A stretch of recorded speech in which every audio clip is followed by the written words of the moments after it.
With this video, I hope to give you an orientation to the new combined Sked doc that we're going to be using for all three of our news desks.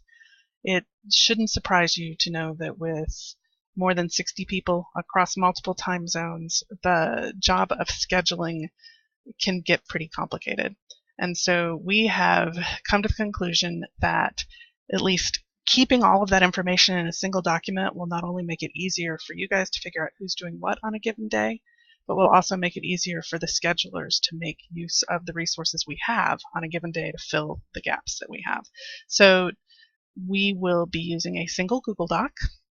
The scheduling itself will still be handled kind of regionally, meaning that it'll be team leaders in NewsDesk West that are handling the scheduling for those folks, team leaders in NewsDesk Central that are handling the schedules for those folks, and team leaders in NewsDesk East that are handling the scheduling for those folks. The schedule will be posted a week at a time. And so by that, I mean that in a single Google Doc, you will see an entire week's worth of schedules. Then to see the following week or the previous week, you'll need to close that document and look at the appropriate document for the next week.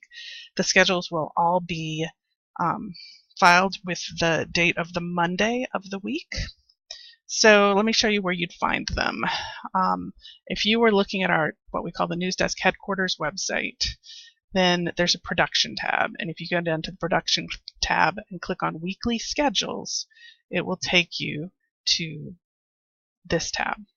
Here you will see the combined schedules at the top that are current or in the future. As I said, you'll see them listed with a date that is the first Monday of the week that the schedule pertains to.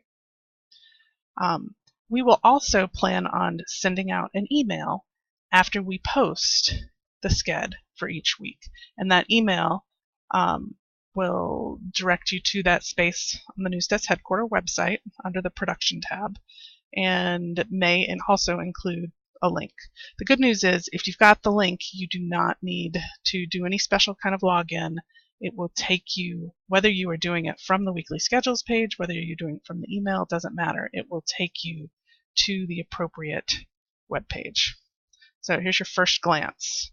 You'll notice it's like a rainbow, but the colors have significance. It's divided into sections. The purple section is operational, so that's team leader shifts. Those are coordinator shifts, admin shifts, etc. Then there's a gold section. That's all the design shifts we have across a day. A blue section is all the finishing shifts across a day. And the green section are wire editing shifts. If there were some special projects in the works, there would be a red section down beneath with the special projects. So everything's kind of organized with like things together. You'll also notice that there is a column for each day of the week, a Monday column, a Tuesday column, etc. And so you can tell at a glance who are going to be the coordinators on a given night across all three. You can see who all the designers are going to be. And you can see at what time they will start in different time zones. So adding 4 different time zones makes it take up more screen real estate, but it seems as if it will also help us avoid confusion.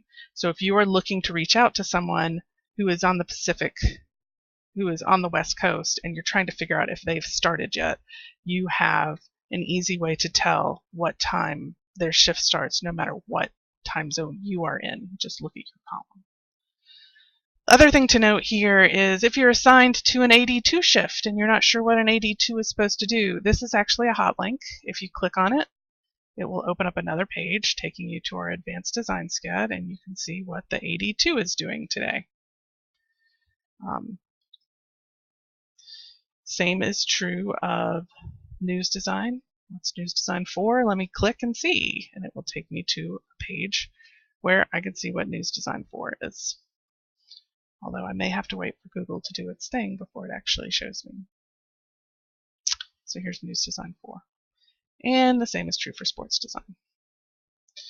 We did not do that for finishing because we use the production plan, and all of those groupings, newspaper groupings, are listed there for finishing. If you're curious about why some are orange, some are green, and some are blue, that is not relevant on a day-to-day basis. It's what we use when we're actually doing the scheduling, so that the team leader in the East knows which shifts they're responsible for filling. Team leader in Central knows which shifts they're responsible for filling, etc.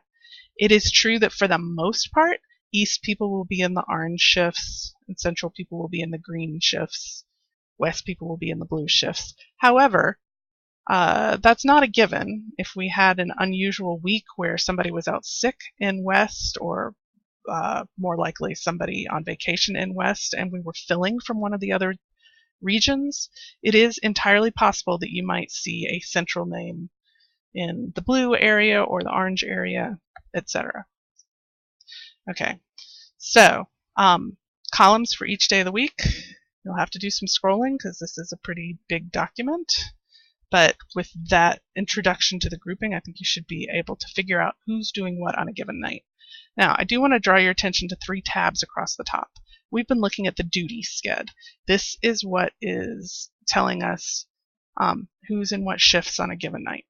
So if you were trying to figure out who's the coordinator tonight, the duty sked would be the best place to find that out. However, there's some other skeds here as well. There's the name sked. The name sked shows exactly the same information, but it's organized differently. You can see names down the right side of the screen here, and kind of a summary view of how many shifts they're working a week and in what area of the schedule. I pointed out the blue finishing area, the gold design area, etc. You can also see a total at the end for how many shifts across a week that person is scheduled for, and some other tallying information. This is really useful for those of us who are doing the scheduling. It will also flag people who are booked in more than one shift. So that red is supposed to jump out at us and let us know there's a problem. Here is a red 6 here, meaning this person is scheduled for 6 shifts across a week. So long as they know about that, that is fine. That would represent an overtime shift. So it's red just to kind of jump off the page at us, let us know to look. If you were looking at the schedule as somebody who's working on the desk and saw a 6 there and it surprised you, that would be something you would want to reach out to your team leader about and say, you know, is there a mistake? Do you need me to work overtime? I can't work an extra shift, etc.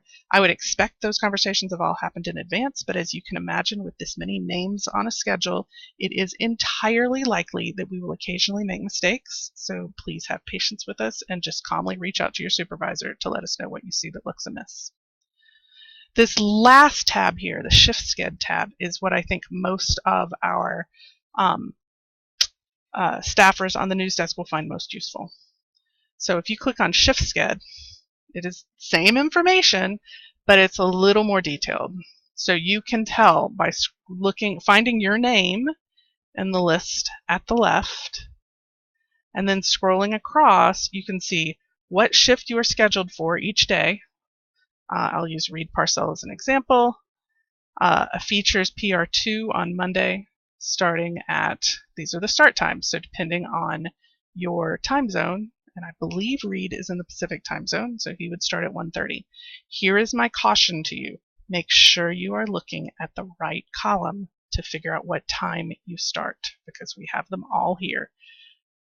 The orange is East Coast, the green is Central, the red is Mountain, and the blue is Pacific. I don't know whether you've noticed, but we are really consistent with that color coding throughout all of our documentation.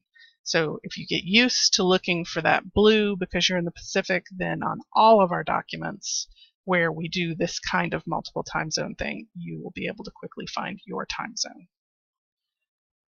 This also has the tallies at the side if you need them. So that is a basic overview in less than 10 minutes on how to read our new Sked. I know some of you look at it on a phone. I'll be interested in some feedback from you as to how hard it is to navigate on a phone. As you can see, these things go on and on to the left and the right, and so you'd have to do some scrolling on the phone. But because you don't have to have any special kind of login, there is no restriction to whether or not you're able to access it on your phone. So thank you for your time. Bye.